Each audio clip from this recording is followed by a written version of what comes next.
Ainya, katanya ada yang mau dibicarakan.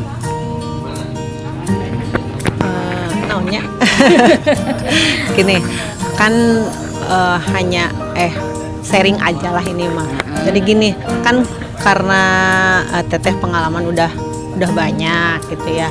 Terus kan rata-rata teteh itu bisa gini dianggap senior lah istilahnya. Nah kebetulan pas di kelas teh ada anak yang lumayan, memang mungkin kalau untuk sebagian orang mah nyeleneh atau gimana, tapi sahur abi mah karena gini, di setiap anak tuh unik, punya potensi masing-masing. Siapa tahu di nyelenehnya itu tersimpan potensi yang besar.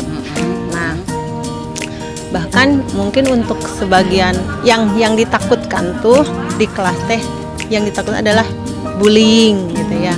Kan kita ngantisipasi, apalagi kan di kelas rendah ya, jadi kan nggak bentuk karakter tuh di kelas rendah ya, meskipun di kelas rendah nggak bentuk karakter lah supaya tidak terjadi gitu ya.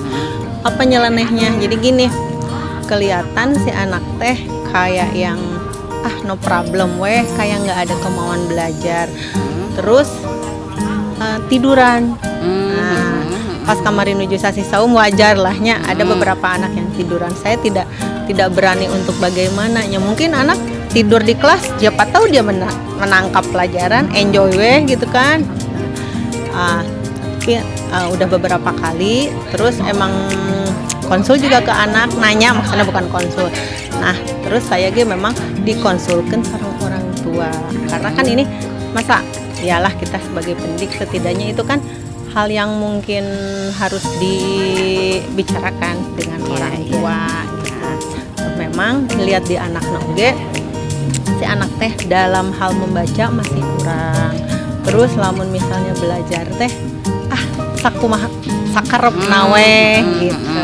Nah cing menurut teteh kumaha? Oh, jadi tujuan hari ini kita ngobrol itu berarti kita mau memecahkan suatu masalah yang dihadapi oleh Bu Rahma, yaitu tujuannya untuk supaya apa, maksudnya apa yang ingin dituju gitu dari Bu Rahma. Jadi gini kan, ada anak yang seperti itu teh, bukan ya, jadi yang namanya guru mah kan gitu teh harus bener-bener nyeluruh kan ya, ngadik anak teh. Jadi kan mendapatkan yang seperti itu teh, mungkin kalau yang cuek mah we antep. Tapi kan buat saya mah beda ya, mungkin jadi kan ada di samping itu teh, oh iya ini tuh masalah, tapi ada tersimpan potensi yang besar mungkin. Iya.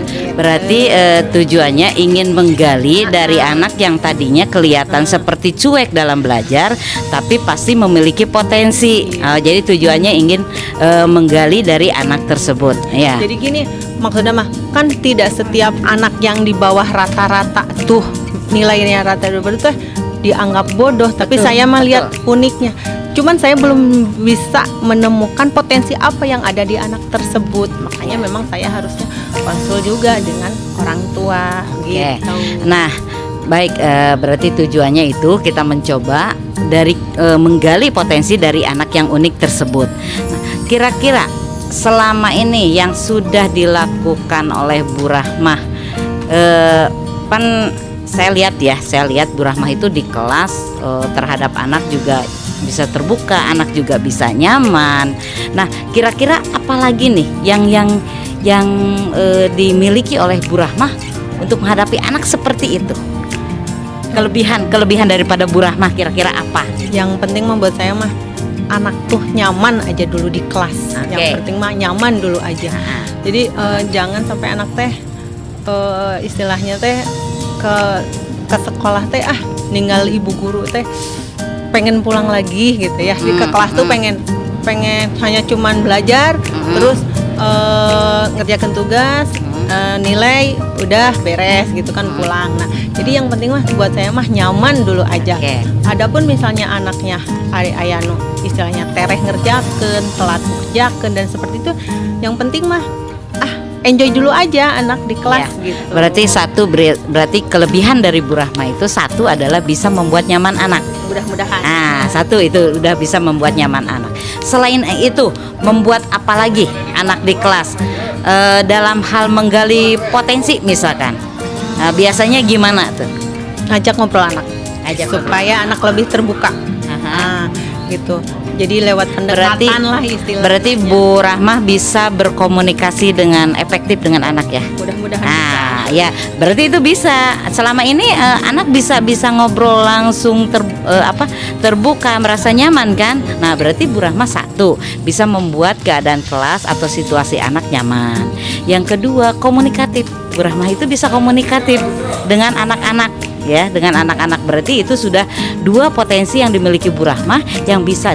Nah, dengan dua potensi ini baru dua. Ada banyak ya potensi yang lain. Misalkan dalam hal ngasih pembelajaran. Nah, saya lihat kan Bu Rahmah suka bikin inovasi-inovasi. Ya. Nah, itu gimana itu? Sebenarnya masih bukan inovasi.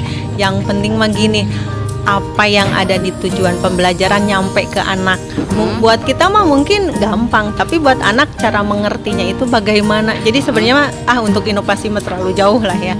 Tapi yang penting mah anak ngerti dulu konsep aja supaya tujuan pembelajaran nyampe itu aja. Berarti udah tiga kekuatan nih yang dimiliki oleh Bu Rahmah.